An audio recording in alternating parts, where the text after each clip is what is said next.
नमस्कार व्यूअर्स, मैं हूं अमीश देवगन। मनोज कुमार की एक फिल्म का एक बहुत मशहूर गाना है, जीते हो किसी ने देश तो क्या, हमने तो दिलों को जीता है। जहां राम अभी तक है नर में, नारी में अभी तक सीता है। लेकिन यह सिर्फ कोई गाने के बोल नहीं है, बल्कि यह भारत की सनातन संस्कृति की आत्मा भी है। और इस सनातन संस्कृति का रुतबा ऐसा है कि ब्रिटेन के प्रधानमंत्री ऋषि सुनक भी गर्व से खुद को हिंदू बताते हैं, राम कथा सुनने जाते हैं और जय सिया राम का जयकारा भी लगाते हैं। हालांकि यह बात कुछ सो कॉल्ड सेकुलर लॉबी को बहुत चुप सी गई। लेकिन इसी बीच कांग्रेस के पूर्व दिग्गज नेता रहे गुलाम नबी आजाद के एक बयान पर सियासी संग्राम छिड़ गया। गुलाम नबी आजाद ने कहा कि भारत के मुसलमान पहले हिंदू ही तो थे, लेकिन गुलाम नबी आजाद का बयान कुछ लोगों को इतना चुभ गया कि सियासत की सारी मर्यादाएं तोड़ दी गई। महबूबा मुफ्ती कह रही है कि अगर गुलाम नबी आजाद थोड़ा और पीछे जाएं तो कहीं ऐसा ना हो उनके पूर्वज बंदर निकल जाए। कांग्रेस कह रही है कि गुलाम नबी आजाद को ऐसा बयान कतई नहीं देना चाहिए था, लेकिन गुलाम नबी आजाद जो कह रहे हैं उस पर मैं कुछ बड़े तथ्य और इतिहास के सत्य निकाल के लेकर आया हूं, जो मैं आज आपके सामने रखूंगा। और इसी मुद्दे पर होगी जनता जनार्दन के बीच देश की सबसे बड़ी चर्चा, सनातन का सम्मान, सेकुलर परेशान। आज का कार्यक्रम व्यूअर्स इसी पर।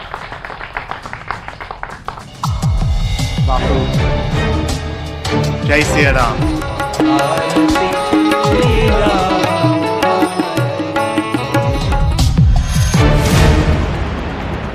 पहले खबर आई 7 समुंदर पार ब्रिटेन से, जहां मुरारी बापू भक्तों को राम कथा सुना रहे थे।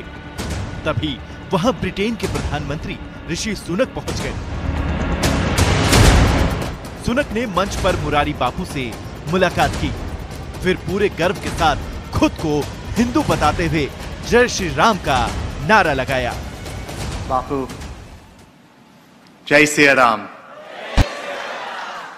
Bapu, I'm here today not as Prime Minister, but as a Hindu.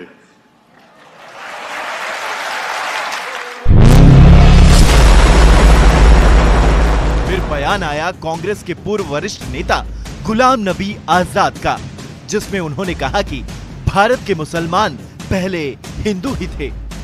इस्लाम तो आया ही है 1500 साल पहले। हिंदू धर्म बहुत पुराना है, तो बाहर से आए होंगे 10-20।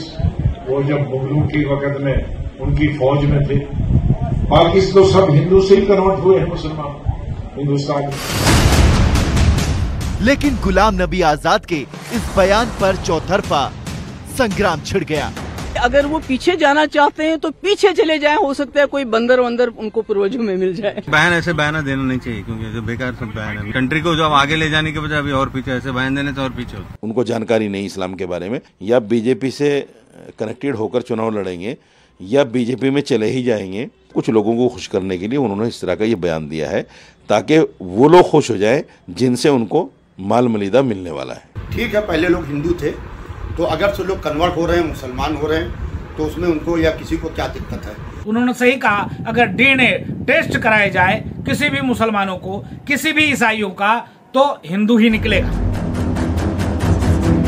गुलाम नबी के बयान पर बेचैन होने वालों को फारूक अब्दुल्ला के पिता और जम्मू कश्मीर के पूर्व सीएम शेख अब्दुल्ला ने अपनी ऑटोबायोग्राफी अतीश चिनार में अपने हिंदू पूर्वजों के बारे में बताया है।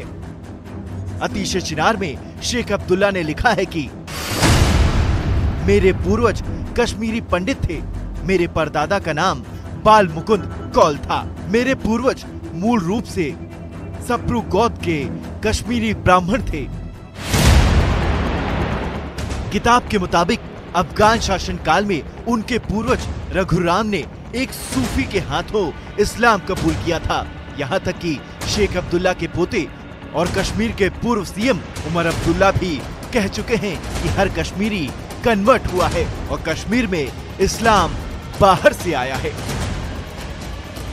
लेकिन आज सबसे बड़ा सवाल है कि सत्य और तथ्य को लेकर कुछ लोग और कुछ नेता बेचैन क्यों हैं? आज इसी सवाल पर जनता के बीच होगी देश की सबसे बड़ी बहस। सनातन का सम्मान कथित सेक्युलर क्यों परेशान।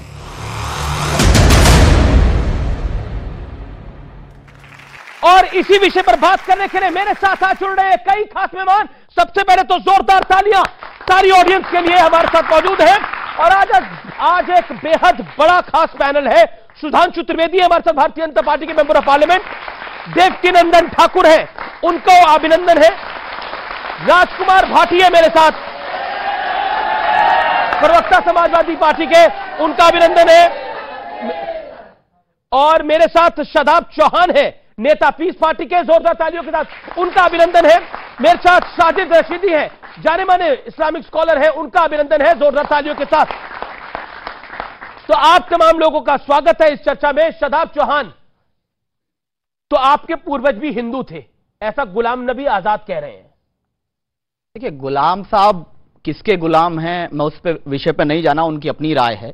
लेकिन ये कड़वा सच है जिसको हम दिल से स्वीकार करते हैं और सम्मान करते हैं कि हमारे पूर्वज ठाकुर जसवंत सिंह थे, जिन्होंने, सुन लीजिए, जिन्होंने अपनी मर्जी से घर वापसी की। क्योंकि हमारा यह धार्मिक बिलीफ है कि दुनिया में जो कोई पैदा होता है, मुसलमान पैदा होता है, और आदम अलैहिस्सलाम जो उसको उनको सब मानते हैं, वो भारत में आए, तो पूरी दुनिया जो है वो भारत से शुरू हुई है। हमारा भारत तो इतना महान है। दूसरी बात, ऋषि सुनक जी ने कहा जय सिया राम, और आज हमारे यहां लोग दुर्भावना में नारा कौन सा लगाते हैं? जय श्री राम। कब लगाते हैं? सम्मान करते समय नहीं, गरीबों की हत्या करते समय, बेसहाराओं को मारते समय। राम मंदिर का जब शिलान्यास करने गए थे प्रधानमंत्री नरेंद्र मोदी, तो उन्होंने जय सिया राम का नारा ही लगाया था। अच्छी बात, तब तो आप छाती पीट रहे थे। नहीं, कभी नहीं, नहीं, हमें कोई आपत्ति नहीं उस नारे से। ठीक है। सुधांशु त्रिवेदी, गुलाम नबी आजाद ने एक बात बोली, तो मुझे लगा कि मुझे पढ़ना चाहिए कि क्या है। तो मैंने शेख अब्दुल्ला साहब की ऑटोबायोग्राफी पढ़ी। उन्होंने भी बोला है कि हमारे पूर्वज भी हिंदू ही थे। और तो और आपको बताऊं, बेनजीर भुट्टो की जो ऑटोबायोग्राफी उन्होंने लिखी थी आज से 25-30 साल पहले, डॉटर ऑफ द ईस्ट, उसमें उन्होंने लिखा है कि उनके पूर्वज राजस्थान के राठौड़ से। बहुत सारी बातें ऐसी, इसमें कहीं कोई किंतु परंतु की गुंजाइश नहीं है। मुझे लगता है कि कुछ लोग जो अपनी सियासत की दुकान, तो नफरत की दुकान और मोहब्बत की दुकान वाली, मतलब दुकानदारी तो है ना, उनकी दुकानदारी चलती रहे, इसलिए वो भारत से अलग आइडेंटिटी भारत के भिन्न भिन्न मजहब के लोगों की बनाकर रखना चाहते हैं। ये एक समस्या है। जबकि मैं आपसे ईमानदारी से कहता हूं, जैसे जैसे टेक्नोलॉजी आगे बढ़ रही है, हिंदू धर्म की वास्तविकता और श्रेष्ठता साबित हो रही है। जैसे राम मंदिर की हकीकत रडार मैपिंग से आई, आज सर्वे के ऊपर काशी विश्वनाथ पे रोक इसलिए लगाने की बात कही जा रही है। सरस्वती नदी नासा की पिक्चर से दिखी थी, राम सेतु उससे दिखा था। वैसे ही अब जीनोम सीक्वेंसिंग की बात आपने कोरोना वैक्सीन के समय बहुत सुनी होगी। इवन अमेरिका ने घोषणा की है कि ऑलमोस्ट ह्यूमन जीनोम की कंप्लीट मैपिंग हो गई है।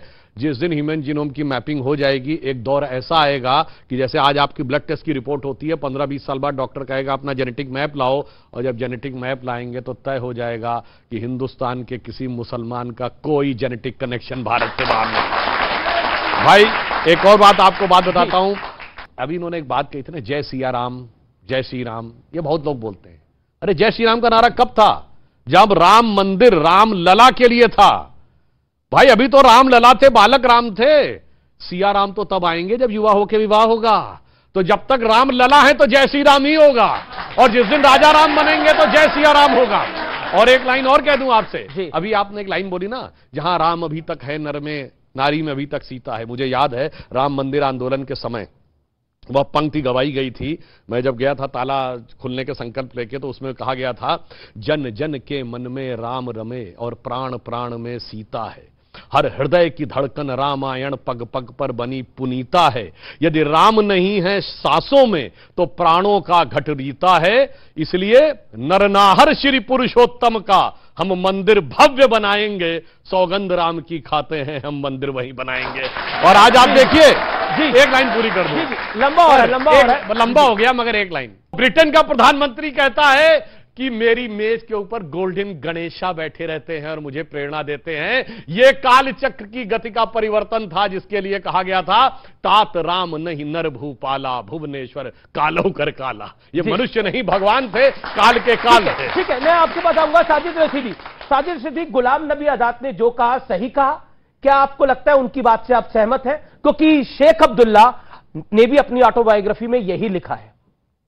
देखिए, सबसे पहली बात तो यह है कि नेता और अभिनेता इनका कोई दीन धर्म नहीं होता।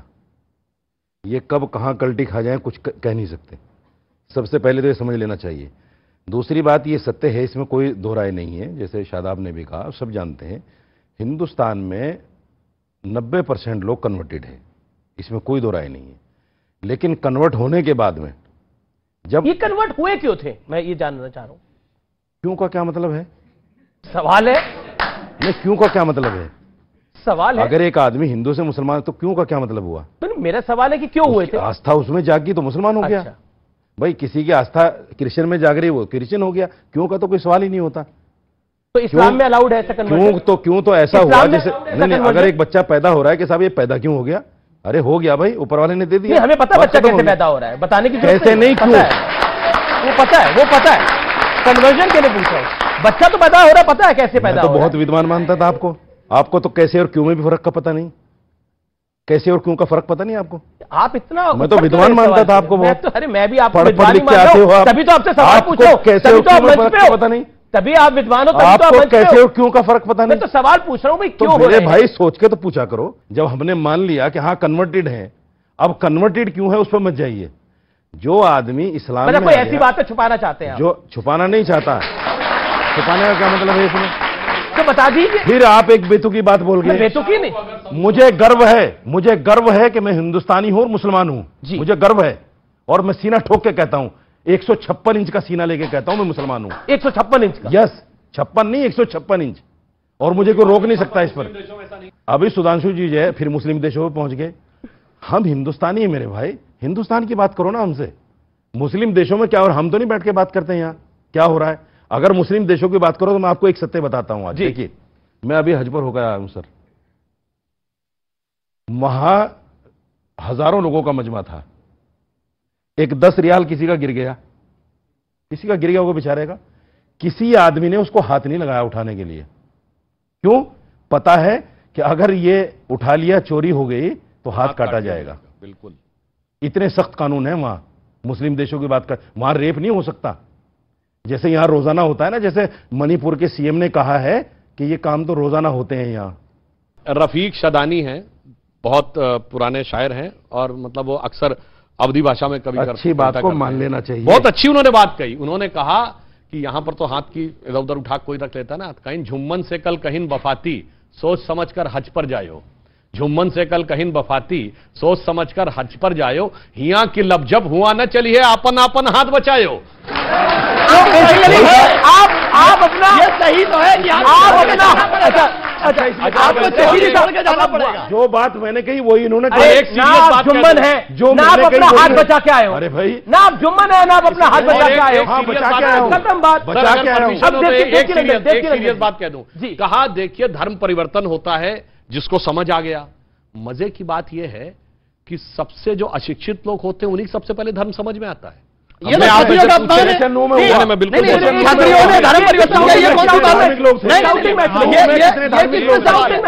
में कितने धार्मिक लोग थे? अरे भाई बताओ, मैं पूरी बात करूं उसके बाद। बिट्टू बजरंगी क्या धार्मिक है? सुनिए, बिट्टू बजरंगी क्या धार्मिक है? धार्मिक है क्या?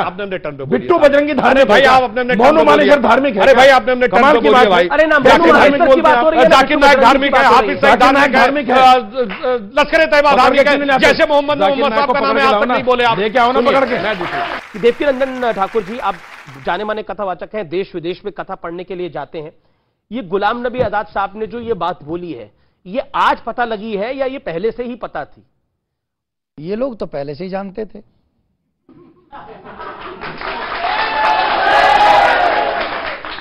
बार बार नारे मत लगाइए, मेरा निवेदन है। मेरे पूर्वज कौन है ये तो मुझे पता ही होगा ना। और आज हम सबके सामने इन्होंने एक्सेप्ट भी किया। और ये एक अच्छी बात है कि ये आजकल, पहले नहीं मानते थे, अब मानने लगे हैं। और मानने लगे हैं, इसलिए हम सभी सनातनियों को हृदय से इनका धन्यवाद और स्वागत करना चाहिए कि एक अच्छी बात है कि ये हमारे एक डीएनए भी एक है। इनके पूर्वज चाहे 3 पीढ़ी पहले रहे, उन्होंने रामकृष्ण सबकी पूजा की होगी, जैसे जैसे तथ्य हमारे सामने आ रहे हैं। और सनातन में जैसे अभी आप दिखा रहे हैं सनातन का सम्मान, आप एक देख लीजिए कि ब्रिटेन जो सब पर राज्य करता था, आज वहां पर एक सनातनी प्राइम मिनिस्टर है। और वो सनातनी प्राइम मिनिस्टर किसी देश पे आक्रमण करने का ऑर्डर नहीं दे रहा है, बल्कि अपने यूथ को, अपने समाज को या अपने देश को आगे ले जाने की जिद कर रहा है और तमाम क्रिटिकल कंडीशनों से लड़ता हुआ अपने यूथ को भी आगे बढ़ा रहा है, अपने देश को भी आगे बढ़ा रहा है। यह सनातन की ताकत है, किसी को हट नहीं करता पर आगे बढ़ाता है।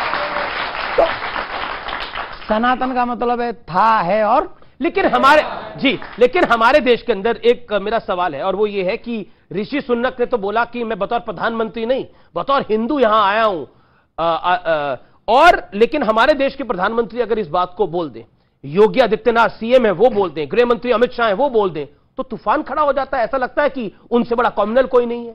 देखिए एक बात बताइए, कोई भी व्यक्ति किसी भी पोस्ट पे हो, आप हो, मैं हूं, आप हो, नेता हो, जज हो, वकील हो, पुलिस वाला हो, नेता हो, अभिनेता हो, कोई भी हो, उन सबका कोई ना कोई तो धर्म से कनेक्शन है।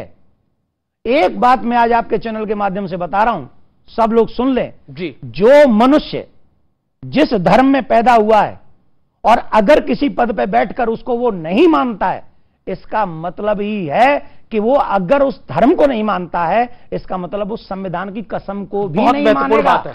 और जो देश के जो अपने धर्म की कसम नहीं मानता, अपने संस्कारों को नहीं मानेगा, धर्म क्या सिखाता है? झूठ मत बोलो। धर्म क्या सिखाता है? चोरी मत करो। धर्म क्या सिखाता है? करप्शन मत करो। धर्म क्या सिखाता है? किसी को दुख मत दो। अगर राजनेता हो के, जज हो के, पुलिस वाला हो के, आप पत्रकार हो के, मैं कथाकार हो के इन चीजों को मानूंगा, तो इससे देश का हित होगा कि बुरा होगा? राजकुमार भाटी जी, बड़ा सवाल इस समय यह है जो कि बहुत ज्यादा महत्वपूर्ण है कि आप ताउम्र, मतलब ताउम्र से है कि समाजवादी पार्टी ताउम्र यही बात करती रही कि बीजेपी कॉम्युनल है, क्योंकि वो राम मंदिर को बनाने की बात करती है, क्योंकि वो अपने कार्यक्रमों में जय श्री राम के नारे लगाती है। अब तो जय सिया राम का नारा ऋषि सुनक भी लगा रहा है और वो कहता है कि मैं पहले हिंदू हूं, बाद में प्रधानमंत्री हूं। क्या कहिएगा आप? हमारा तो पूरा जीवन चला गया। हम तो बचपन से, हमारे बुजुर्ग, हम सब जब आपस में मिलते हैं, अभिवादन करते हैं, तो हम तो राम राम जी कहते हैं हाथ जोड़ के। राम का विरोधी कौन है? समाजवादी पार्टी कहाँ राम की विरोधी है? आप आज का विषय बहुत गंभीर है और इस पर गंभीरता से ही चर्चा होनी चाहिए। ये कम्युनलिज्म और सेकुलरिज्म की क्या मामला? हाँ, मैं बताता हूँ। आपका शो है कि सनातन का सम्मान, सेकुलर परेशान। जी, पहली पंक्ति तो बहुत बढ़िया है, सनातन का सम्मान, हमें भी खुशी है क्योंकि हम भी तो उसी से जुड़े हुए हैं। जी, सबको खुशी होगी। हर आदमी के अंदर गर्व अपने धर्म के प्रति, अपने समाज के प्रति, अपने देश के प्रति, हर व्यक्ति के अंदर गर्व होता है। लेकिन दूसरी पंक्ति बिल्कुल गलत लिखी है, सेकुलर परेशान। कौन सा सेकुलर परेशान है? सेकुलर तो ऋषि सुनक भी है और जो हमारे कथावाचक हैं, वो जो है मुरारी बापू अपनी कथा में हिंदी के कवियों को भी बुला के सम्मानित करते हैं, उर्दू के शायरों को बुला के भी सम्मानित करते हैं। हिंदू मुसलमान का भेद ही नहीं करते। वो कबीर के पद भी सुनाते हैं, वो उर्दू शायरों की शायरी भी बीच बीच में बोलते हैं। वो खुद अपने आप में सेकुलर हैं और ये देश सेकुलर है, देश का संविधान सेकुलर है। सेकुलर सनातन की कोई लड़ाई नहीं है। सेकुलर का मतलब है सब धर्मों का सम्मान करो जी, कानून का पालन करो, संविधान का पालन करो। जब धर्म को, रामचरितमानस का आपके नेता सम्मान ही कर रहे हैं, मैं बता दूं, सेकुलर होने के नाते, उसमें बता दूं, फाड़ के जला रहे हैं। धर्म को ध्वंस की तरह यूज किया जाता है। किसने करा यूज? करते हैं बहुत लोग। जैसे कि जय श्री राम बोल के पिटाई करते हैं कि जय श्री राम बोल कि दर्जनों वीडियो घूम रहे हैं सोशल मीडिया पे, कटाई करते हैं। जैसे कि ये क्या हुआ, हमारे, अगर हम सनातनी हैं और हमें अपने धर्म पे गर्व है जी, तो हमें स्वामी विवेकानंद, स्वामी दयानंद जैसे संतों से शिक्षा लेनी चाहिए। हमें बिट्टू बजरंगी और मोनू कौन ले रहा है बिट्टू बजरंगी से? कौन ले रहा है प्रेरणा बिट्टू बजरंगी से? ये राम और कृष्ण नाराज हो रहे हो आप? यहाँ का युवा राम और कृष्ण से प्रेरणा लेता है, इन लोगों से नहीं। Point number 1, point number 1, point number 2 अब आप सुनना पड़ेगा। अब पॉइंट नंबर 2, मैं आपकी बात, सुधांशु आपका जवाब जरूरी है। पहले मेरा जवाब पूरा हो जाए। बोलिए अमीश जी, आप इस बात पे क्यों नाराज हो? मैं तो नाराज नहीं हो रहा, बोल रहा हूं। आप पक्ष क्यों बनते हैं? मैं तो राम और भगवान राम और कृष्ण की बात करना, किसका पक्ष लेना है? आप वकील की तरह खड़े हो जाते हैं। मैंने तो नहीं कहा कि बिट्टू बजरंगी, मोनू मानेसर से आप ले रहे हो शिक्षा। आपने कुछ लोग ले रहे हैं, कुछ लोग बोला, उन्होंने वीडियो डाल के कहा है कि वहां आ रहे हैं हम और वो यात्रा निकाल रहे हैं। ऐसे लोग हमारे आदर्श कभी नहीं हो सकते, और अगर ऐसे लोग हमारे आदर्श हैं तो वो धर्म गड्ढे में जाए। तो आपने तो स्वामी प्रसाद मौर्य को आदर्श माना हुआ है। नहीं, स्वामी जो रामचरितमानस हमारी पार्टी के सम्मानित नेता हैं। हाँ, तो लड़ाई लड़ रहे हैं, किसी और धर्म ग्रंथ की जला के देखे ना। स्वामी दूध का दूध और पानी का पानी। प्रसाद मौर्य कोई धर्मगुरु नहीं है। आप राजनीति और धर्म को एक जगह क्यों मिला रहे हैं? क्यों नहीं मिलाऊंगा? नहीं, आप क्यों नहीं मिलाऊंगा? आपके नेता ने मिलाया। अगर मिलाओगे तो आप गलती कर रहे हो। आपके नेता ने मिलाओगे तो गलती कर रहे हो। देखिए, इन्होंने बात कही, वहीं से मैं कहता हूं जो धर्मगुरु नहीं है उसको धार्मिक विषय पे नहीं बोलना चाहिए, टिप्पणी नहीं करनी चाहिए। डॉक्टर नहीं हो तो डॉक्टरी पे मत बोलो, इंजीनियर नहीं हो तो इंजीनियरिंग पे मत बोलो, इकोनॉमिक्स नहीं हो तो इकोनॉमिक्स पे मत बोलो। नेता हो तो कहो हाँ मेरा ये नेता के रूप में विचार है, आप धार्मिक ग्रंथ पे क्यों टिप्पणी करने लगते हैं? और दूसरा, इन्होंने जो एक बात जवाब ले लेना, मैं याद दिला, हाँ बिल्कुल दूंगा, आपको मौका दूंगा। इन्होंने कहा 50 सेकंड, हाँ रुकिए, इन्होंने कहा कि मुरारी बापू की कथा में वो ये भी बोलते हैं। बिल्कुल, मैं कहना चाहता हूं, आप कितने मुस्लिम बताइए जो कि संस्कृत के श्लोक भी कोट करते हो? मैं बताता हूं, मगर जो कोट करने लगता है उस दिन सेकुलर कहते हैं मेरे से मतलब नहीं है भाई। आरिफ मोहम्मद खान साहब कितनी शानदार शानदार बातें कोट करते हैं। डॉक्टर एपीजे अब्दुल कलाम कहते थे कि मैं भगवत गीता पढ़ता हूं, तुरंत वो बाहर हो जाता है। उस्ताद बिस्मिल्लाह खां जिन्होंने पहली शहनाई बजाई थी भारत की स्वतंत्रता पे, जब अंतिम समय वो बीमार थे, यूपीए की सरकार थी और यूपीए उन्होंने कहा कि हम दिल्ली में रहकर पूरा इलाज करेंगे, उन्होंने कहा नहीं अब तो मैं काशी में ही जाऊंगा। उन्होंने क्या कहा, चना चबेना और गंगा जल जो देवे करतार, काशी छोड़ न जाइए जहां विश्वनाथ दरबार। उसको भारत रत्न कब मिला? 2001 में। 50 साल सेकुलर शासन में कभी नहीं मिला। इसलिए, और सुनिए, महात्मा गांधी ने कहा था ना, ईश्वर अल्लाह तेरो नाम, बिरला मंदिर में उस जमाने में गवा दिया था। मैं चुनौती से कहता हूं किसी मस्जिद में गवा देखो ईश्वर अल्लाह तेरो। ये जो आप सेकुलरिज्म की बात कहते हैं, सेकुलर परेशान जी, और सनातन का सम्मान इसलिए कहा जाता है, बहुत समझ समझ के बोलने की बात होती है। इन्हें जानकारी है लेकिन जानबूझ के छिपा रहे हैं। इन्हें यह भी पता होगा कि इकबाल साहब ने लिखा था कि है राम के वजूद पे हिंदोस्तां को नाज, अहले नजर समझते हैं उनको इमाम हिंद। राम की प्रशंसा में इकबाल ने भी शेर लिखे हैं। और जो रसखान थे, रसखान ने क्या लिखा था? मानस हो तो वही रसखान बसो ब्रज गोकुल गांव के ग्वारन। श्री कृष्ण की स्तुति में उन्होंने छंद लिखे हैं। तो ऐसा नहीं है कोई मुसलमान नहीं कहता, मुसलमान भी राम को मानते हैं, कृष्ण को भी मानते हैं, हिंदू भी मुसलमानों का सम्मान करते हैं। इसी से देश मजबूत होगा। ये जो लड़ाने की राजनीति है, ये जो अपने राजनीतिक स्वार्थ के लिए घृणा फैलाई जाती है, लड़ाई कराई जाती है, कौन फैला रहा है घृणा? एक मिनट, कौन फैलाता है आपको नहीं पता? आप बता दीजिए। आरएसएस और बीजेपी फैलाती है। अच्छा, आरएसएस और बीजेपी का एजेंडा ये है कि लोगों को लड़ाओ, जाति के नाम पर लड़ाओ। ये जो यहाँ का झगड़ा मेवात का किसने शुरू किया? आरएसएस ने शुरू किया। आपने बोला राजस्थान में जो गुर्जर और मीणा लड़ाई, किसने लड़ाई? आरएसएस में लड़ाई। आज अगर मणिपुर में अगर मैतेई और कुकी लड़ रहे हैं, किसके लड़ाई हुए? बीजेपी के लड़ाई हुए। आरएसएस और बीजेपी हमारे साथ दंगे कराती है। अब आरएसएस और बीजेपी लड़ाती है। मुझे एक लाइन में बोलना चाहता हूं, क्योंकि जनाब ने बोला कि आरएसएस और बीजेपी लड़ा रही है सब लोगों को। 1947 में देश का बंटवारा हुआ तो आरएसएस और बीजेपी लड़वा रही थी, बीजेपी का जन्म नहीं हुआ था तब। उससे पहले जब देश का बंटवारा मांगा गया, किस आरएसएस और बीजेपी का जन्म हुआ था? हाशिमपुरा दंगे हुए, कौन सी बीजेपी थी? अब सुनिए सुनिए सुनिए, मलियाना दंगे हुए, कौन सी बीजेपी थी? कई सारे सवाल है सर, आप डूब जाइएगा, जवाब नहीं आ पाएंगे। ओके, सुधांशु त्रिवेदी, आपका देखिए, दो राष्ट्र का सिद्धांत आरएसएस और हिंदू महासभा ने दिया था, सावरकर ने दिया था, जिन्ना ने बाद में मांग की थी दो राष्ट्र की। यहाँ पर तो बड़ा प्यार मोहब्बत है जी। पहले इन्होंने एक बड़ी अच्छी बात कही, भी दूध का दूध पानी का पानी हो जाता है। इन्होंने नाम लिया रसखान का। उनका नाम था सैयद इब्राहिम रसखान, बहुत बड़े कृष्ण भक्त कवि थे। और जिस इन्होंने कविता बोली वो थी कि रसखान कह रहे हैं कि मानुष हो तो वही रसखान, यानी मेरा अगला जन्म मनुष्य के रूप में हो।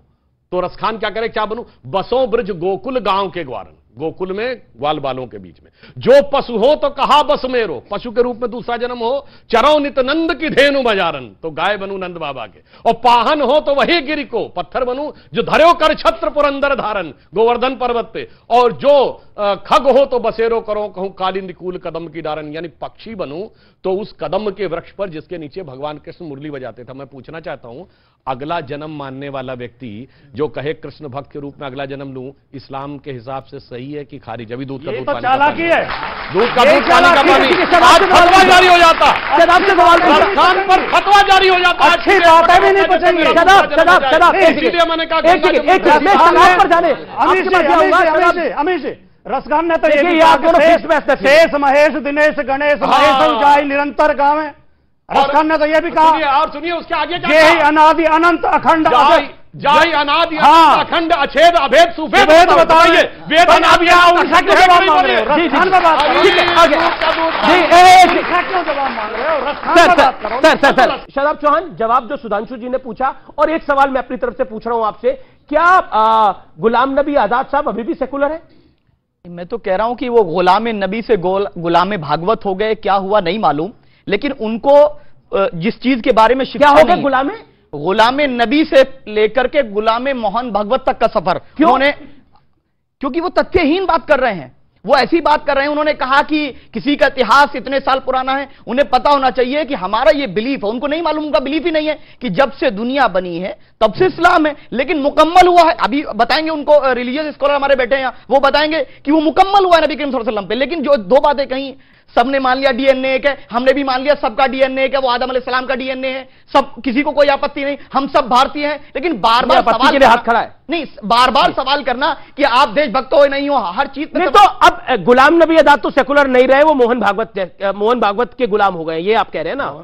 हिंदू और मुसलमान सब प्यार से रह रहे हैं। आप कहे मथुरा का विवाद लेके आगे पड़े, कहे आप ज्ञान वापी को लेकर इतनी चर्चा कर रहे हैं, इतना प्यार है, प्यार से मांगेंगे सब दे देंगे। निवेदन है मेरा।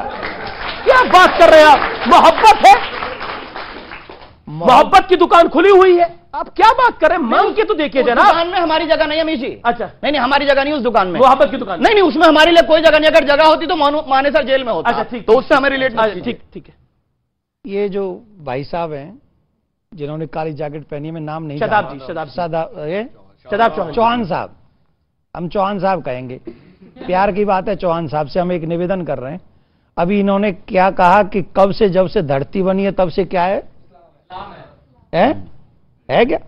वो कहां पे, थोड़ा हमें बता दें, थोड़ा उसको हम पढ़ लें। हाँ, नहीं, आप नहीं, मेरा जिनसे क्वेश्चन निवेदन। हाँ, बिल्कुल नहीं, आपकी बात। मेरा कुछ और बोलना ही नहीं मुझे, ये सिर्फ वो किताब बता दें और कहां पढ़ना है, कि हम लोग सब क्या नाम है, उन्हीं के हैं क्या? ठीक है, अब सुन लीजिए, पूरी बात मेरी मुकम्मल हो। जब ईश्वर ने इस दुनिया को बनाया, ईश्वर मत कहिए उसे, सुन लीजिए, ईश्वर कहेंगे तो ट्रांसफर हो जाएगा मामला। हाँ, नहीं, हमारे सुनिए ठाकुर जी, नहीं, हमारे डीएनए तो एक ही है ना। अरे अगर मेरा देखो, सुनिए, हाँ, मेरा चौहान साहब से एक निवेदन है।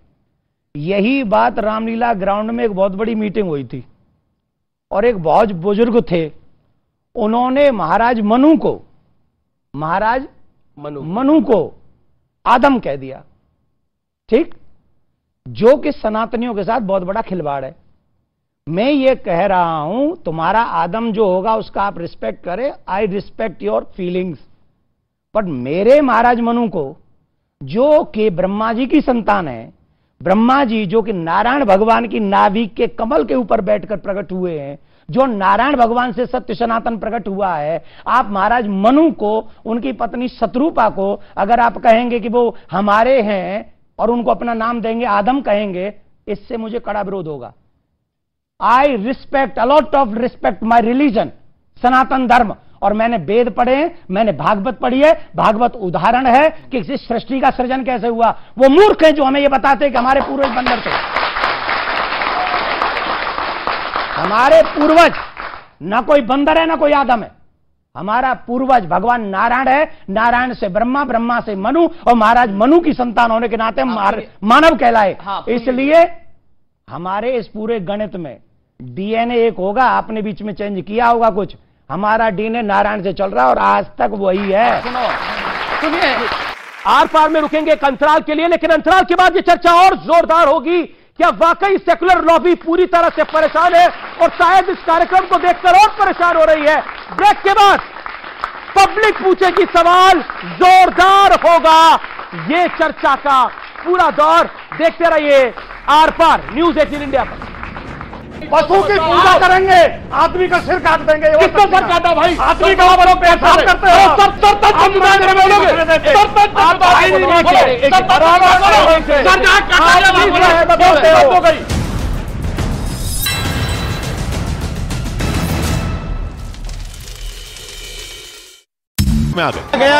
गया। सामने आए वीडियो में नदी के किनारे बना वो मकान देखते ही देखते नदी में बह गया। ऐसा लगा मानो वहां पहले कोई मकान रहा ही ना हो। हालांकि राहत की बात यह रही कि उस मकान को पहले ही खाली करवा लिया गया था, जिससे एक बड़ा हादसा टल गया। क्योंकि जिस तरह से मकान नदी में समाया, अगर उसके अंदर कोई मौजूद होता तो भारी नुकसान हो सकता था। रामनगर में हो रही मूसलाधार बारिश की वजह से ढेला नदी उफान पर आ गई और नदी में कटान बढ़ने से वहां कई मकान नदी में समा गए। इसीलिए प्रशासन भी अलर्ट हो गया और खतरे वाले मकानों को खाली करवाना शुरू कर दिया। उत्तराखंड के रामनगर में जबरदस्त बारिश के बीच गर्जिया माता मंदिर पर खतरा मंडराने लगा, क्योंकि कोसी नदी के बीचों बीच बने इस मंदिर में दरारें पड़ गई, जिसकी वजह से वो मंदिर कभी भी धराशायी हो सकता है, क्योंकि मंदिर जिस पहाड़ी पर बना है वो धीरे धीरे टूट कर गिरने लगी, जिसकी वजह से मंदिर प्रशासन की चिंता बढ़ गई। उसके लिए प्रस्ताव डीपीआर ओमान के शासन को जारी है। कोसी नदी के बीच बसे इस मंदिर को बारिश में ज्यादा नुकसान न पहुंचे, इसलिए उसे चारों तरफ से तिरपाल से ढक दिया गया, लेकिन मंदिर में आई दरारें खतरे का संकेत दे रही हैं। उत्तराखंड में आई बाढ़ ने वहां की कई दूसरे इलाकों में भी भीषण तबाही मचाई। वहां कोटद्वार में नदी में आए तूफान ने लोगों की मुश्किलें बढ़ा दी, जिसके बाद उत्तर प्रदेश की सीमा से लगने वाले गांवों के किसान अपनी जान जोखिम में डालकर नदी को पार करते नजर आए और उनके सिरों पर बोरियां लदी नजर आईं। बताया गया कि वहां रहने वाले किसान अपनी सब्जियां और फलों को बेचने के लिए नदी को पार कर दूसरे गांवों में जाने को मजबूर हो गए। हालात बुरे हैं, पानी जिस दिन रुक जाएगा उस दिन जाना पड़ा नहीं। इस दौरान कुछ लोग तो मोटरसाइकिलों को भी नदी के पार ले जाने की कोशिश करते दिखे, जिसके लिए उन लोगों ने उन मोटरसाइकिलों को डंडे से बांधा और उन्हें कंधे पर रखकर नदी को पार किया। उत्तराखंड की राजधानी देहरादून में जमीन खिसकने से हाहाकार मच गया। वहां 9 मकान जमींदोज हो गए और 7 गौशालाएं मलबे में तब्दील हो गई, जिसके बाद पूरे इलाके में दहशत फैल गई। जमीन खिसकने की एक खौफनाक घटना देहरादून के विकासनगर इलाके में हुई। वहां से सामने आए एक वीडियो में पहाड़ की ढलान पर बने मकान पूरी तरह तबाह नजर आए। चारों तरफ टूटे मकानों का मलबा बिखरा दिखाई दिया। इस दौरान एसडीआरएफ और पुलिस के जवान मलबे को हटाते और जानवरों को सुरक्षित जगहों पर ले जाते दिखे। 50 से 60 लोग उनको सबको सेफली जो है हमारी पुलिस एसडीआरएफ और प्रशासन के लोगों ने उनको सेफली इवैक्यूएट कर लिया है।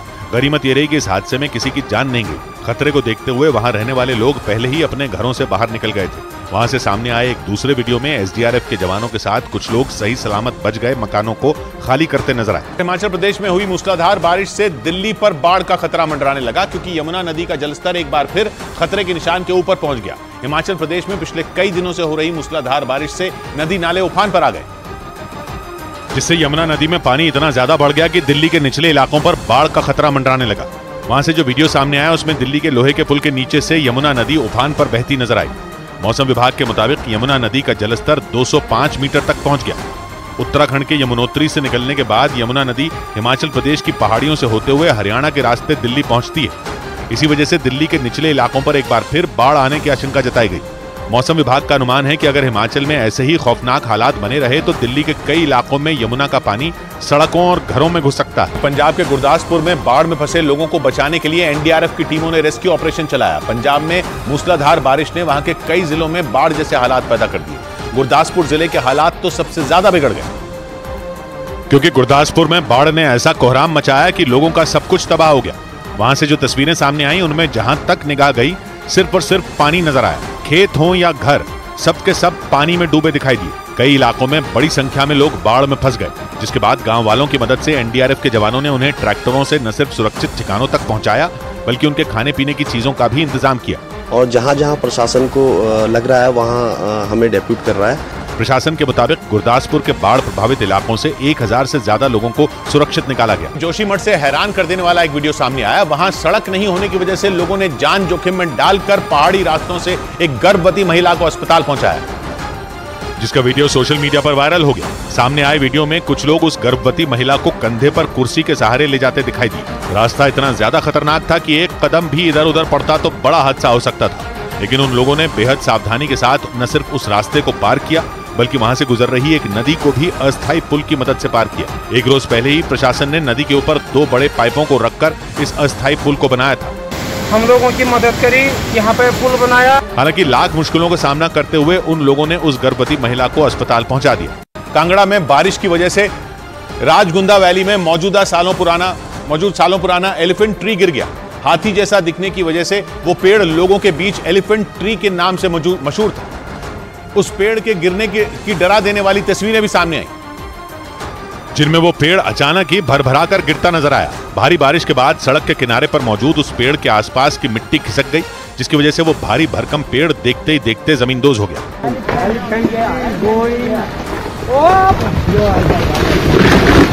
हालांकि उस पेड़ के गिरने का एहसास वहां मौजूद लोगों को पहले ही हो गया, जिसकी वजह से उस रास्ते पर आने जाने वाले लोगों को रोक दिया गया, जिससे एक बड़ा हादसा टल गया। वहां मौजूद एक आदमी ने अपने मोबाइल फोन में पेड़ के गिरने का वीडियो रिकॉर्ड कर लिया। हाथी के मुंह और सूंड के आकार जैसी बनावट की वजह से यह पेड़ एलिफेंट ट्री के नाम से मशहूर था और पर्यटक उस जगह को सेल्फी पॉइंट के तौर पर इस्तेमाल करते थे। हिमाचल प्रदेश की राजधानी शिमला के समर हिल इलाके में पहाड़ खिसकने से आई तबाही के बाद जान पर खेलकर रेस्क्यू ऑपरेशन चलाया जा रहा है, क्योंकि खराब मौसम की वजह से राहत और बचाव के काम में जुटी टीमों को मुश्किलों का सामना करना पड़ा।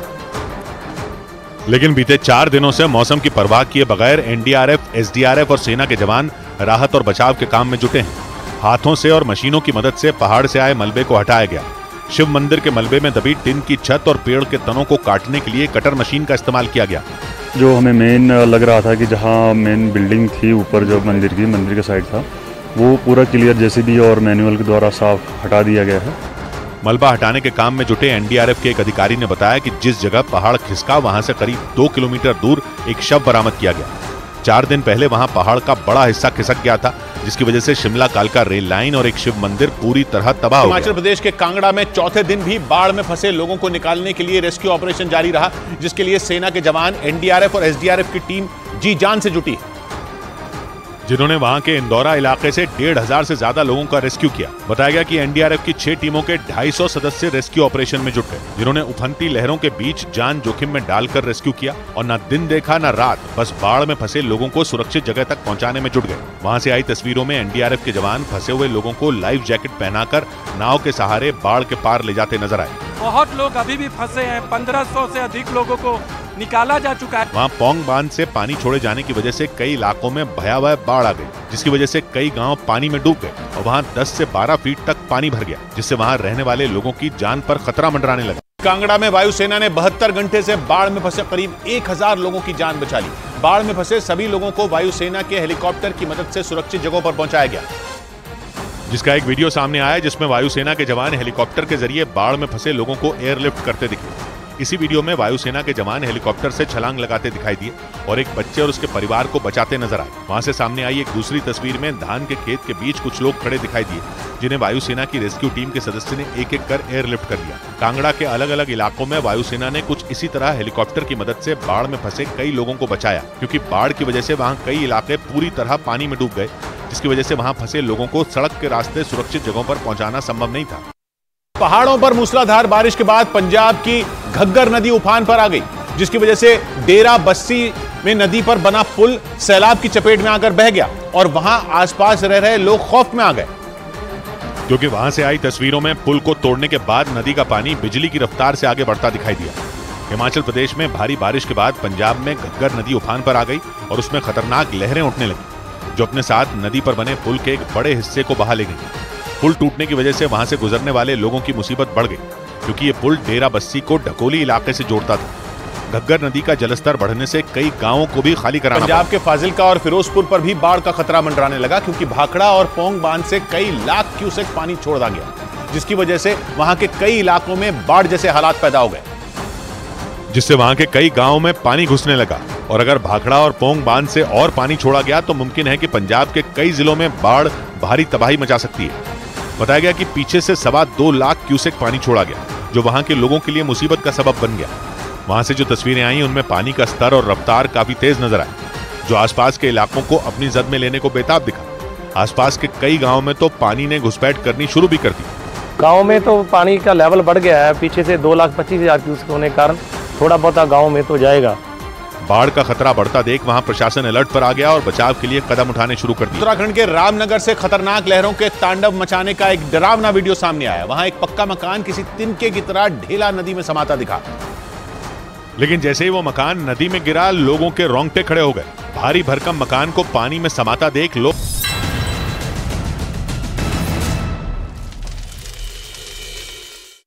वेलकम बैक व्यूअर्स, आप देख रहे हैं न्यूज 18 इंडिया पर देश का सबसे ज्यादा चर्चित कार्यक्रम आर पार।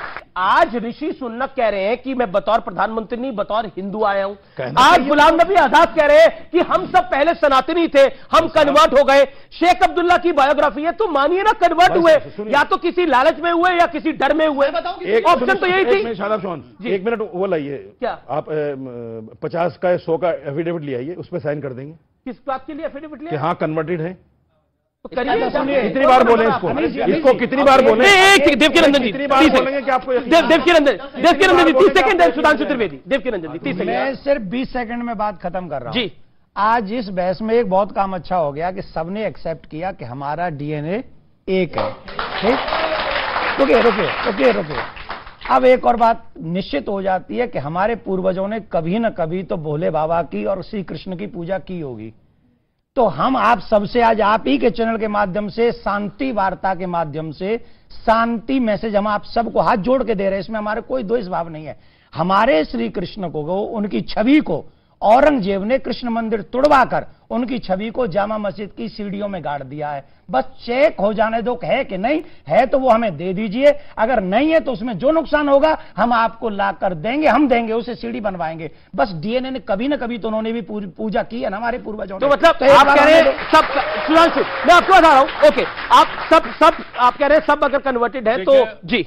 इन्होंने बहुत अच्छी बात कही है। अब जब हम लोग मान लेते हैं कि सब एक हैं, तो गुरु गोलवलकर जी ने कहा था ना, ये देश उन सब का है जो इसको पुण्य भूमि भी मानते हैं और पितृभूमि भी मानते हैं, यानी पूर्वज भी मानते हैं। हम मान लिया तो एक बड़ी अच्छी बात जानते क्या है, जब हम सब यहां के हैं तो ये विदेशियों के लिए हम क्यों लड़ रहे हैं? जो स्वामी जी ने कहा, भाई औरंगजेब की डिसेंडेंसी तो मंगोल और उज्बेक से है, अलाउद्दीन खिलजी की बाहर से है, तुर्क अरब, भाई इस्लाम अमर रसूल है। आपने कहा नबी के गुलाम बनिए, बादशाहों के गुलाम क्यों बन रहे भाई? शादाब साहब का अभी आप जवाब दे रहे थे कि रिलीजियस विश्वास, रिलीजियस मेरा विश्वास है, स्वामी जी को आप दे रहे थे जवाब। जब आप ये बताइए, इस्लाम तो कोई धर्म ही नहीं है, मजहब है, पंथ है, जबरदस्ती थोपा जा रहा है। मैं चुनौती से कह रहा हूं, आप बता दीजिए इस्लाम अगर धर्म हो, मैं बाहर चला जाऊंगा। जी बताइए आप। ठीक है, ओके, शादाब का जवाब होगा। पहली बात आप लोगों से ले रहा हूं, अभी आपने ग्रेजुएशन तो किया होगा ना, उसमें सवाल सुन, जब रिलीजन का ऑप्शन आया होगा, आपने कहीं हिंदू फील किया होगा अपने आप को?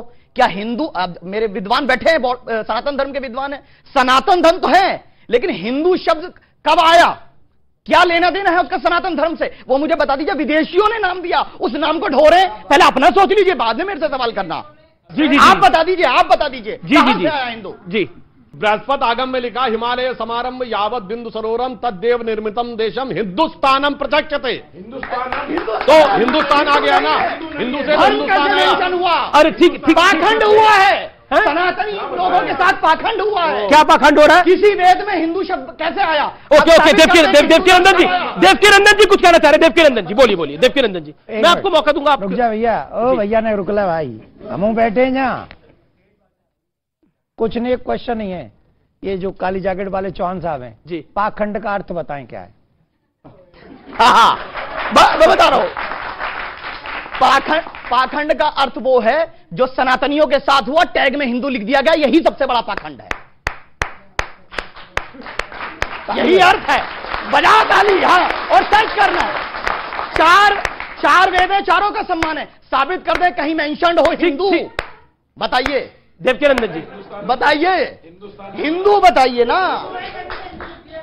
मुझे एक बात बताइए, अमीश जी, आप हमको पागल समझ रहे हैं? ये पाखंड बोलेंगे, पाखंड का पा नहीं पता है इनको, और ये हम सबको पाखंडी बोल के निकल गए, और आप हमसे क्वेश्चन नहीं ले रहे, इनसे पूछ नहीं रहे पाखंड क्या है। सबसे पहले तो ये होना चाहिए, जो आप टीवी चैनल पे बोल रहे हैं ना, ये सिर्फ यहां ताली 4 लोग नहीं बजा रहे हैं, पूरी दुनिया आपको नेशनल लेवल पे देख रही है। आपको एक एक शब्द सोच समझ के बोलना चाहिए, और किसी की इंसल्ट करने के लिए मत बैठो, किसी के धर्म का अपमान करने के लिए मत बैठो। पाखंड उसे कहते हैं जो परमात्मा से भिन्न है, जो है नहीं पर दिखावा करता है, जो है ही नहीं। पाखंड, मैं धर्म में रहता हूं पर धर्मात्मा नहीं हूं, इट मीन्स पाखंड। किसी ने कोई चाल, वो षड्यंत्र हो सकता है, वो पाखंड नहीं है। तो पहले एक शब्द जब आप बोल रहे हैं तो समझें। और यहां सनातन है, सनातन में कभी किसी का बुरा नहीं लिखा है। चौहान साहब, आपके पूर्वजों ने भगवान श्री कृष्ण की पूजा की है, अगर आपको पाखंड है, पाखंड का अर्थ समझना, तो ये समझिए कि औरंगजेब ने मेरे ठाकुर को मस्जिद की सीढ़ियों के नीचे गाड़ दिया। आपको उसका विरोध करना चाहिए कि उस दुष्ट ने हमारे साथ अन्याय किया। आप उसके, सुनिए एक सेकंड, आप उनके साथ उनकी बात में बात मिला देते हैं, इसका नाम पाखंड है। इसे पाखंड औरंगजेब को रहमतुल्लाह बोलते हैं, औरंगजेब को रहमतुल्लाह बोलते हैं आप। जी जी जी जी, सवाल बड़ा सारे सवाल है। चौहान साहब ने बिना सोचे समझे बोला कि हम जय श्री राम गुस्से से बोलते हैं। अगर गुस्से से बोल रहे होते ना, बैठे नहीं होते यहाँ पे। यही तो सच्चाई है। अरे भाई हमारे सनातन में पता है, मारिए मारिए, हमारे पता है, मानना तो बहुत बड़ी बात, चींटी सामने आती है ना तो चींटी को देख के रास्ता काट देते हैं। हिंदू सनातन धर्म में आपको पता भी है। वो कह रहे कि जय श्री राम क्या बात करे, बहुत बड़ी बात बोली। हिंदू आप बैठे नहीं होते, बहुत बड़ी बात बोलिए, खंडन कीजिए इसका। हमने किसी को कहा कि ऐसा कर देते, नहीं खंडन कीजिए इसका, खंडन कर दीजिए। दूसरी चीज, जी ठाकुर, हमारे चौहान साहब से एक बात है, उसने जब ये शब्द बोला तो हमने हाथ उठाया कि ये बात नहीं बोलनी चाहिए। हम सबने उठाया, इसका मतलब है हम लोग इसके पक्षधर नहीं है। पर चौहान साहब उसका बात का लाइन ठीक था, पहली लाइन गलत नहीं, उसने एक बात बोली वो गलत लगी हमको, हमने हाथ उठा दिया कि ठीक नहीं है। पर हमारे भी दर्द को समझो, जामा मस्जिद की चेकिंग करवा दो प्लीज, क्योंकि आज भी वहां से प्लीज। अरे हाँ बोलो, सुनिए, हाँ बोलिए, हाँ बोलिए, बोलिए। देखिए प्यार, आपने बोला प्यार है, मोहब्बत है, तो हाँ बोलिए ना। हमसे मोहब्बत है तो अच्छी बात है, लेकिन ठाकुर साहब को शादाब चौहान पे विश्वास है, नरेंद्र मोदी पे नहीं है। तो चलिए प्रधानमंत्री बनेंगे तो जो सच होगा वो सामने आ जाएगा, दूध का दूध पानी का पानी हो जाएगा। देश के प्रधानमंत्री ने जब राम लला का मंदिर का शिलान्यास किया तो बहुत सी पॉलिटिकल पार्टीज ने बोला कि ये सही नहीं था, एक प्रधानमंत्री के तौर पर वो मंदिर का शिलान्यास करने के लिए जा रहे हैं। देखिए, मैं थोड़ा सा बात पर कहना चाहता हूं कि भारत में लगभग 98% जो मुस्लिम हैं वो कन्वर्टेड हैं। इसमें तो ये तो सबको पता है, ये कोई नई खबर नहीं है। पत्रकारिता में पढ़ाया जाता है कि समाचार उसे कहते हैं जिसे लोग पहले से न जानते हों। तो ये कोई समाचार नहीं है, ये तो तथ्य है, और इस बात पर किसी को आपत्ति भी नहीं है। लेकिन मैं ये कहना चाहता हूं कि धर्म बहुत पवित्र शब्द है और धार्मिक होना बहुत अच्छी बात है। कोई धार्मिक व्यक्ति कभी नफरत की बात, झगड़े की बात कर ही नहीं सकता। जो सच्चा धार्मिक होगा वो हमेशा भाईचारे की और मेल मिलाप की बात करेगा। बिल्कुल, आपने कुछ लोग जो राजनीति के लिए धर्म का प्रयोग करते हैं उसमें विवाद पैदा होता है, वहीं से झगड़े पैदा होते हैं। एक दिल की गहराइयों से मेरा सवाल है आपसे, और एक ये नहीं सर, सुधांशु जी, दिल की गहराइयों से मेरा सवाल है, ये स्वामी प्रसाद मौर्य को किस कैटेगरी में डालते हैं जो रामचरितमानस को लेकर इतनी अनर्गल बातें करते हैं? और दिक्कत तब होती है जब आपके नेता उनको प्रमोशन भी दे देते हैं। नहीं अमित जी, आप रामचरितमानस, मैंने जब ये विवाद चला था तब भी कहा था, रामचरितमानस एक महाकाव्य है। पूरे भारत के विश्वविद्यालयों में साहित्य की श्रेणी में पढ़ाया जाता है, साहित्य सब्जेक्ट में पढ़ाया जाता है, कहीं धर्म ग्रंथ में नहीं पढ़ाया जाता। नंबर एक बात। दूसरे, रामचरितमानस लिखी गई है रामायण को आधार बना के।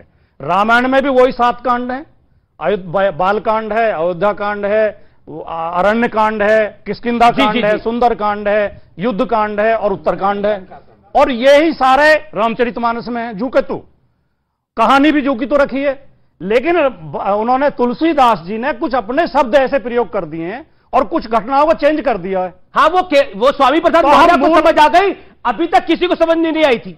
मूल वाल्मीकि रामायण की जो कहानी है उस पर किसी को आपत्ति नहीं है। मूल वाल्मीकि रामायण में किसी धर्म, किसी जाति को नीच नहीं बताया गया है, किसी के प्रति घृणा नहीं है, नारी का अपमान नहीं है। रामचरितमानस में भी नहीं है, नहीं है, नहीं है। मैंने खुद समझने का प्रयास किया, मैं बता देता हूं, मैं पूरा समझने का, मेरी पार्टी साथ है जी। आपने बोला रामचरितमानस में लिखा, जय वर्णाधम तेली कुम्हारा, ये जो वर्णाधम जो नीच हैं, तेली और कुम्हार को नीच कहा है। ये आपके पढ़ने में है। मोदी जी क्या है? रामचरितमानस में मोदी जी क्या है भाई? कौन? तुलसीदास के अनुसार नीच है।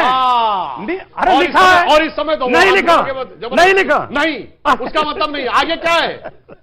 उन्होंने कहा भाई, आगे ही पंक्ति बताओ, आगे पंक्ति बताओ। क्या आप बोलिए, आपको पढ़ा है तो बोलिए, पढ़ा है तो बोलो ना। नहीं पता, अब मैं बताता हूं आगे की लाइन क्या है। उन्होंने कहा, मुई नारी ग्रह संपत्ति नासी, मूड मुड़ाए भय सन्यासी। ये इस संदर्भ में लिखा गया है कि जो लोग सांसारिक संदर्भों में रहते हैं वो संन्यास तब ग्रहण करते हैं जिस समय या तो उनकी स्त्री की मृत्यु हो जाए या उनकी संपत्ति नष्ट हो जाए। पता नहीं है, फालतू में आगे बोलने लगते हैं। आगे पूरा पता है, कंफ्यूज कर रहे हैं आप। आपके बीच में नहीं बोले, आपके बीच में नहीं बोले, आप लगातार 30 सेकंड बोल रहे हैं, आपको मैं मौका दूंगा जी।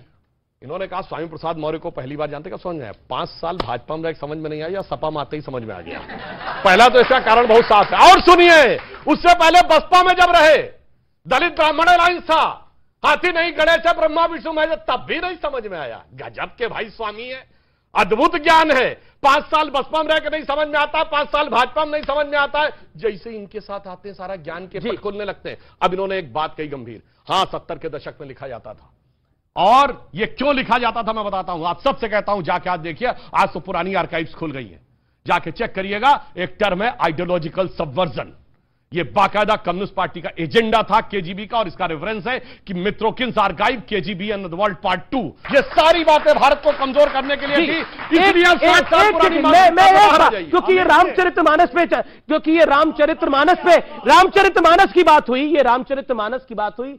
आज मैं कहता हूं रामचरितमानस के शब्दों, थोड़ी देर के लिए रामचरितमानस के शब्दों को छोड़िए, प्रभु श्री राम का चरित्र देखिए, जिसने शबरी के बेर खाए, वानरों की सेना बनाई, और एक ब्राह्मण, क्योंकि रावण एक ब्राह्मण था, एक ब्राह्मण को का वध किया क्योंकि उसने स्त्री हरण किया था। तो राम तो चरित्रवान ही थे और मर्यादा पुरुषोत्तम ही थे। और जो लोग सवाल खड़ा करते हैं, जो लोग सवाल खड़ा करने का प्रयास करते हैं रामचरितमानस पर, वो भारत की आन बान शान पर सवाल खड़ा करते हैं। ये बात बिल्कुल स्पष्ट है। वो लोग भारत की संस्कृति को मिटाना चाहते हैं, वो लोग भारत के अध्यात्म को समाप्त करना चाहते हैं। यही काम अंग्रेजों ने किया था। उन्होंने जातियों में इतना बांटा था हिंदुस्तान को कि हमारे अपने लोगों का अपने ऊपर से भरोसा हट गया था। उन्होंने इकोनॉमिकली हमें कमजोर कर दिया था और हमें अपना गुलाम बना लिया था। इसलिए जो व्यक्ति अपनी जड़ को मजबूत रखता है, वो पेड़ ऊपर ही जाता है, वो नीचे नहीं गिरता। इसलिए हिंदुस्तान के लोगों, अपनी जड़ को मजबूत रखो,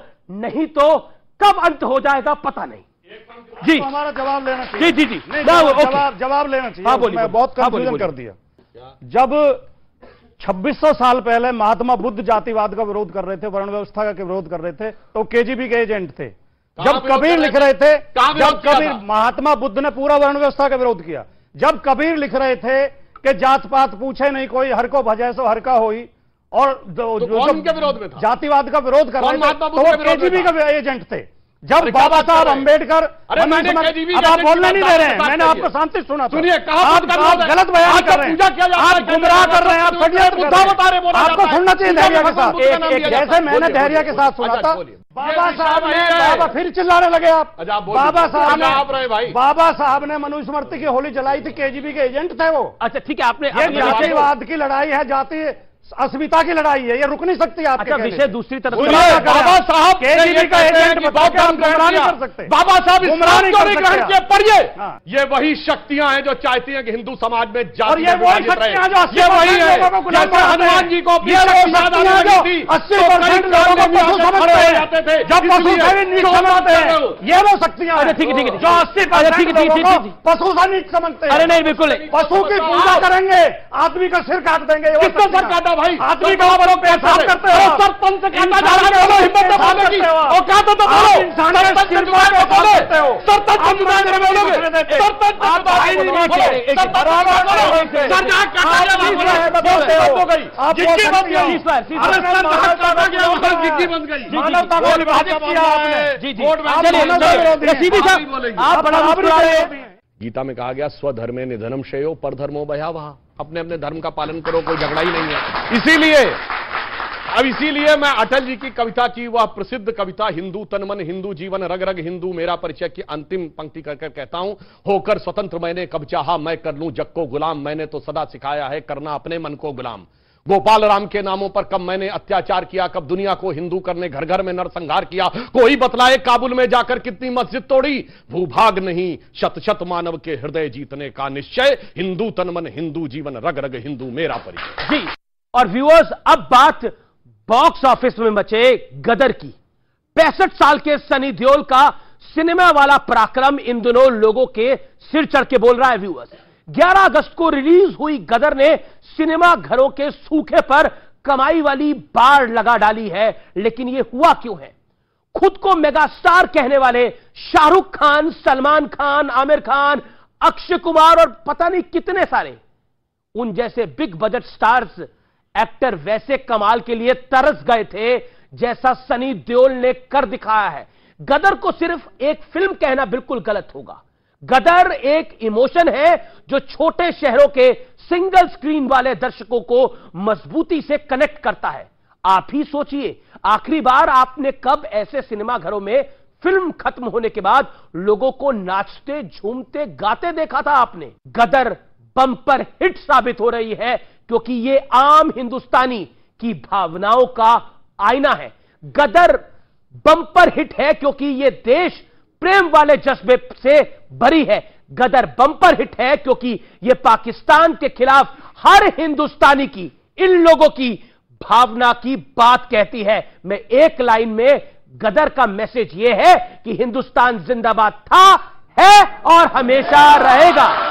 गदर 2 की खास बात यह है कि इस फिल्म के प्रमोशन के लिए ना तो कोई बड़ा शोर शराबा हुआ, ना ही बड़े बड़े इवेंट्स हुए, ना ही बॉलीवुड के बड़े बड़े सो कॉल्ड स्टार्स ने सपोर्ट के लिए लंबे लंबे सोशल मीडिया पोस्ट डाले। किसी ने नहीं डाले थे जी, लेकिन पब्लिक साथ थी।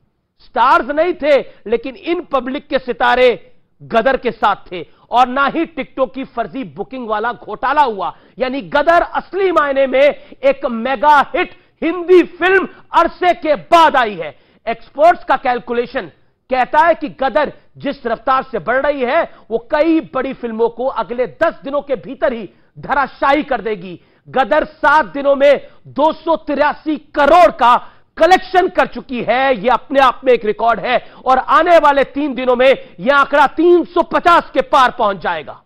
इस साल की सबसे बड़ी हिट रही पठान का life time India business 543 crore रुपए था और पठान फिल्म को यह आंकड़ा हासिल करने में 10 हफ्तों से भी ज्यादा का समय लगा था। जबकि गदर जिस तरह से गदर मचाए हुए है, हो सकता है वो ये रिकॉर्ड बहुत पहले ही तोड़ देगी, क्योंकि 15 अगस्त के बाद से फिल्म ने जैसी रफ्तार पकड़ी है वो अपने आप में अद्भुत, अकल्पनीय है। स्वतंत्रता दिवस पर गदर ने रिकॉर्ड 55 करोड़ रुपए की कमाई कर डाली। इसके बाद 16 अगस्त को 32 करोड़ और 17 अगस्त को 22 करोड़ की कमाई हुई। यानी गदर की आंधी पूरे जोर शोर से पूरे हिंदुस्तान में चल रही है। एक और खास बात है कि जिस वक्त पठान रिलीज हुई थी उस वक्त उसके सामने कोई भी बड़ी फिल्म मुकाबले की नहीं थी। साथ ही टिकटॉक की एडवांस बुकिंग पर भी फिक्सिंग के बड़े सारे आरोप लगे थे। लेकिन गदर को चुनौती देने के लिए अक्षय कुमार की OMG 2, सुपरस्टार रजनीकांत की जेलर मैदान में है। इस चक्रव्यूह में भी बम्पर बिजनेस होना बताता है कि एक अच्छी फिल्म लोगों को जोड़ने वाली कहानी, लोगों की भावनाएं बताने वाले डायलॉग्स और देश प्रेम वाली फीलिंग्स कितनी अहम है। क्योंकि इससे पहले आमिर खान की big budget film Laal Singh Chaddha super flop, box office पे चारों खाने चित हो गई थी। सलमान खान की तो न जाने कितनी फिल्में फ्लॉप है, राधे, किसी का भाई, किसी की जान, कोई नहीं गया देखने के लिए। और बॉक्स ऑफिस पर ये तमाम फिल्में कोई कमाल नहीं कर पाई। अक्षय कुमार का हाल देख लीजिए, लक्ष्मी बॉम्ब, बेल बॉटम, अतरंगी रे, बच्चन पांडे, पृथ्वीराज, सम्राट पृथ्वीराज, रक्षाबंधन, तमाम फिल्में फिसड्डी साबित हुई हैं। लेकिन फिल्मों को समाज का आईना कहा जाता है, इसलिए वही फिल्म दर्शकों के दिल में उतर पाएगी जिसमें लोगों को जोड़ने की कला यानी पब्लिक कनेक्ट होगा। लेकिन बीते 2.5 साल से जो लोग बॉक्स ऑफिस पर सूखे का रोना रो रहे थे, उन्हें शायद ये बात समझ नहीं आएगी कि पब्लिक से डिस्कनेक्ट होकर फिल्में नहीं बनाई जा सकती। कोरोना काल के बाद जैसी फिल्में बनी, उन्हें देखकर लगा कि साउथ बॉम्बे की 4 दीवारों में बैठ के बांद्रा टू अंधेरी की कहानी लिखकर इंडिया की स्टोरी बताकर स्क्रीन पर उतार दिया जाता है। लेकिन सनी देओल की फिल्म ने साबित कर दिया कि अब वही फिल्म गदर मचाएगी जो देश हित की बात करेगी, जो देश प्रेम की बात करेगी, जिसको लोग दिल से प्यार करेंगे। यानी कह सकता हूं आजकल बच्चे की जबान पर एक ही गाना है और वो गाना है मैं निकला गड्डी लेकर। क्या गाना है पूरा?